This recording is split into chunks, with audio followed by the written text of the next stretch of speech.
காலையிலேயே காரை கழுவ ஆரம்பிச்சாச்சா? ரிட்டையர்மெண்ட் லைஃப்ல உங்களுக்கு நல்லா தான் பொழுது போகுது. மனைவியின் குரலை கேட்டு ஈர துணியை பிழிந்தபடியே நிமிர்ந்தார் ராமநாதன். அருகில் இருந்த பெரிய பிளாஸ்டிக் பக்கெட் தண்ணீர் முழுவதும் காலியாகி இருந்தது என்று தான் சொல்ல வேண்டும். என்னடி கிண்டலா பண்ற? இல்லைங்க, இப்ப இருக்கிற தண்ணி பஞ்சத்துக்கு குடிக்கிறதுக்கும் துணி துவைக்கிறதுக்குமே தண்ணி இல்லை. ஏதோ நம்ம ஏரியா அவுட்டர்ல இருக்கிறதால கிரவுண்ட் வாட்டர் கொஞ்சம் இருக்கு. சரி சரி, டிஃபன் ரெடி ஆயிடுச்சு, கை கால் கழுவிட்டு சாப்பிட வாங்க என்றார்.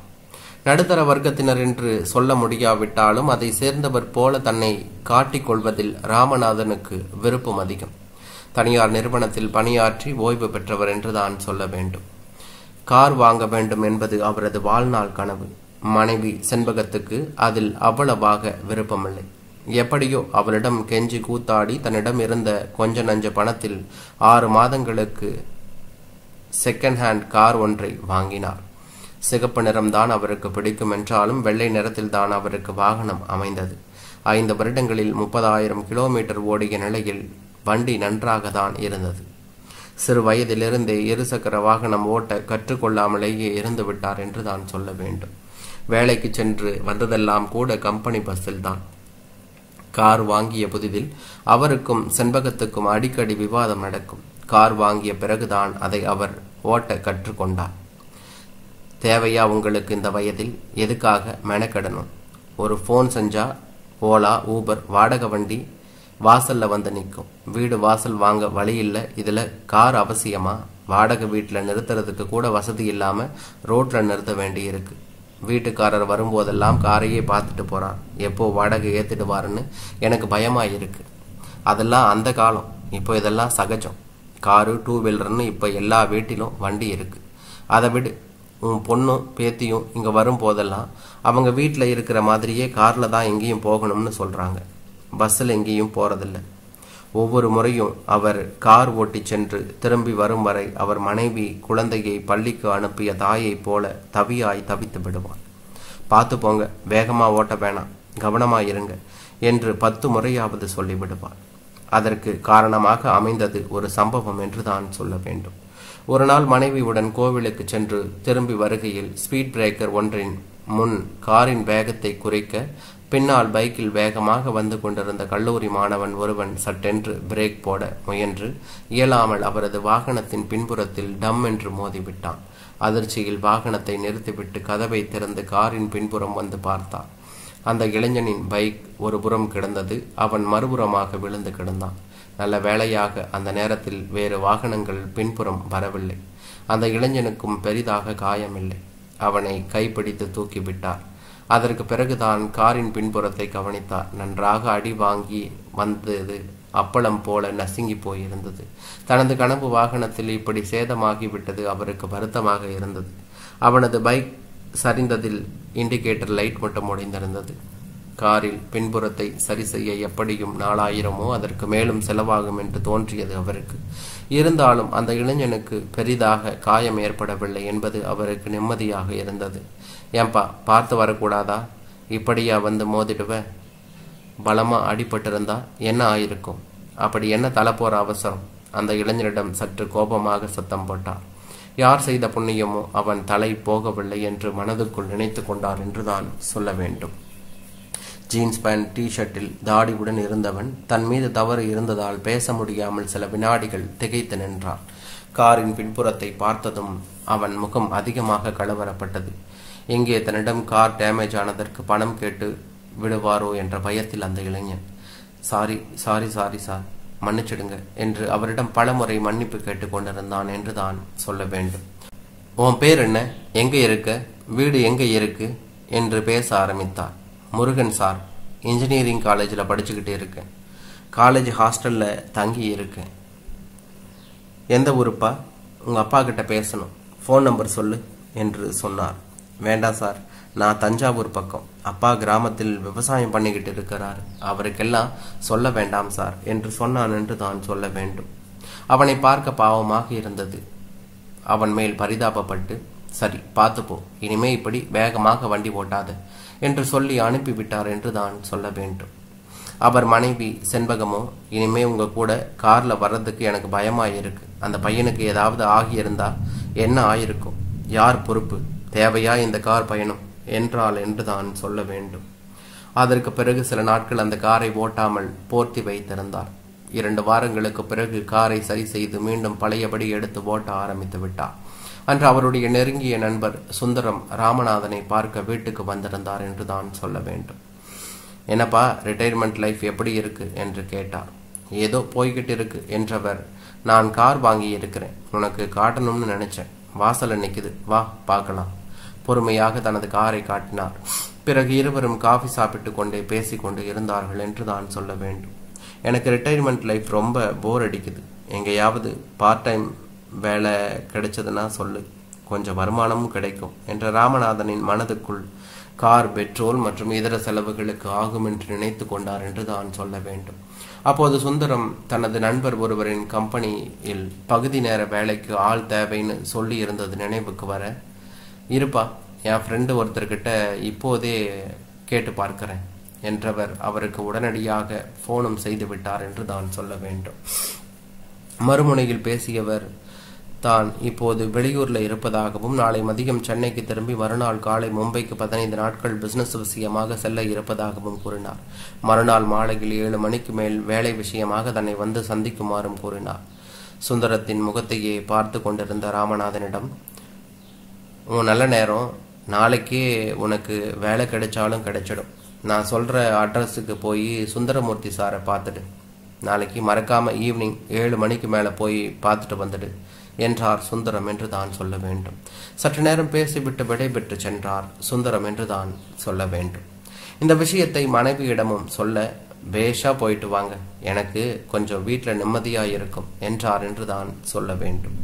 மறுநாள் மாலை ஏதோ புதிதாக வேலைக்கு போகிற மாதிரி நன்றாக உடை உடுத்தி கொண்டு லேசான பரபரப்பு தொற்றிக்கொள்ள புறப்பட்டு சென்றார்.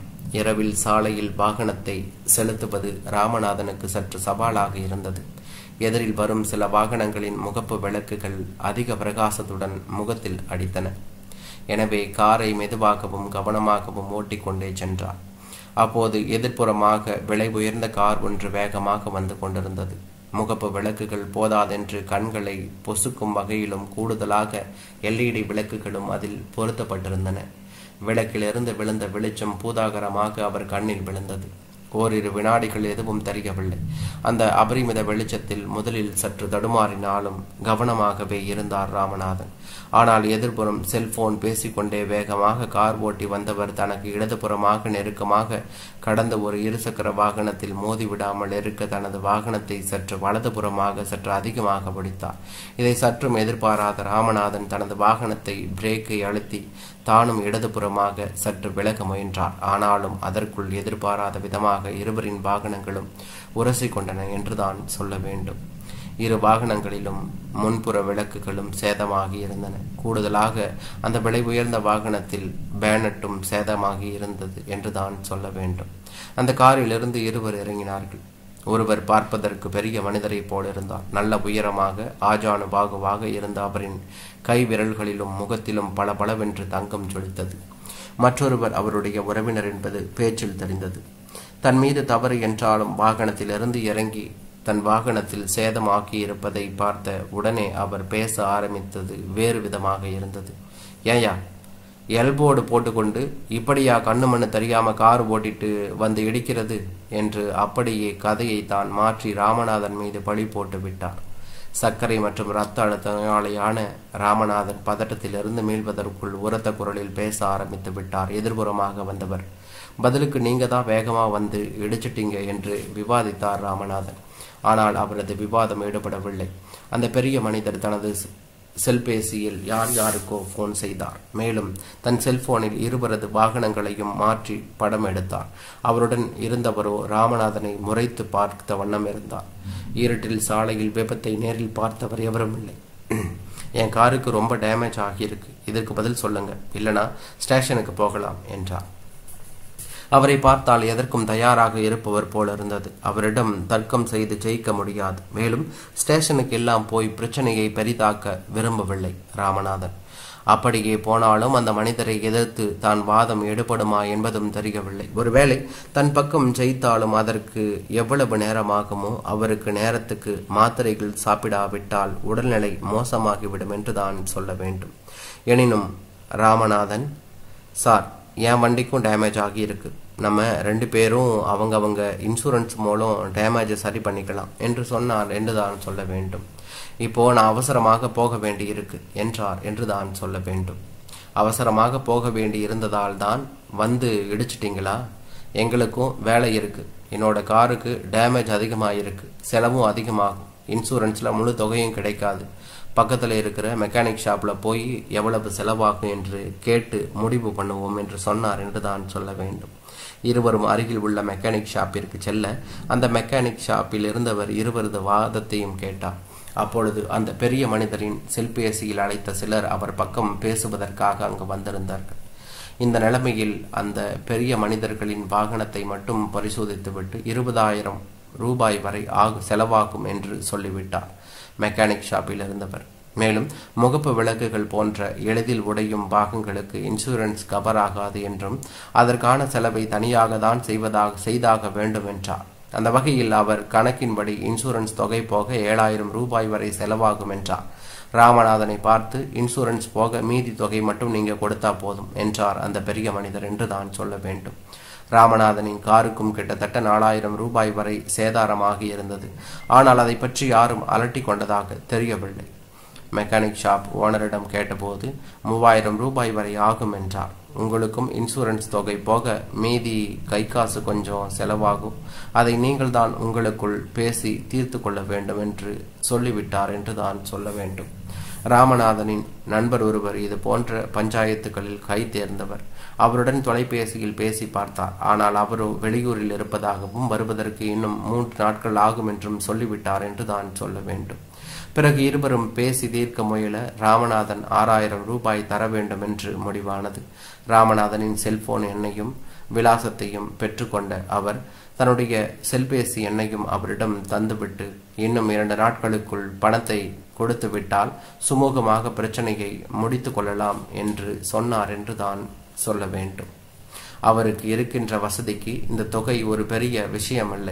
இதில் தவறு எல்லாம் அவர் பக்கம் இருக்க மிகவும் சாமர்த்தியமாக பேசி தன்னிடம் இருந்த அந்த தொகையை பறிப்பதிலேயே அவர் குறியாக இருந்தது ராமநாதனுக்கு வேதனையாக இருந்தது. அந்த மனிதரை எதிர்க்க முடியாத தன் இயலாமையின் மீது ஆத்திரமும் வந்தது. இந்த கலவரங்கள் நடந்து முடிகையில் இரவு மணி 10 எட்டிவிட்டிருந்தது. நேரம் செல்ல செல்ல சர்க்கரை நோயாளியான அவருக்கு பசியும் சோர்வுமாக இருந்தது. அந்த பெரிய மனிதரை அழைத்து செல்ல அவரது வீட்டிலிருந்து வேறு ஒரு பெரிய கார் வந்திருந்தது. ராமநாதன் களைப்புடன் வீட்டுக்கு புறப்பட தயாரானார் என்று தான் சொல்ல வேண்டும். அப்பொழுது ராமநாதனுக்கு தான் பெருந்தன்மையுடன் அந்த கல்லூரியில் இளைஞனை மன்னித்துவிட்ட சம்பவம் ஞாபகத்துக்கு வந்தது. என்றான்.